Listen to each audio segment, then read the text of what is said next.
Heavy rains have been lashing in the Dakshina Kannada district for the past 2 days, including the city of Mangaluru. Some private educational institutions have declared holiday on Thursday. The Katara Chowki in the city has been flooded. Katara Chowki is prone to artificial flooding ever since the flyover was constructed a decade back. Both Mangaluru City Corporation and National Highways Authority of India have failed to address the issue, inconveniencing motorists and residents in Katara Chowki during every monsoon. The route from Adyar to Kannur in Mangaluru city was blocked due to waterlogging, and people were seen pushing their two-wheeler through the submerged roads. Water also gushed into premises of a private hospital in Kannur.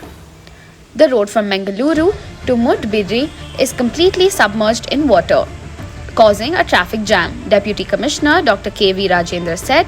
As heavy rains are lashing the district, continuous monitoring is done to avoid any damage or loss of life. If students have arrived to school, the schools have been instructed to carry on with the classes. In areas where it is not possible for students to reach schools, holiday has been declared. The Meteorological Department has announced orange alert on Thursday, reports Kovakoli Indresh from Mangaluru.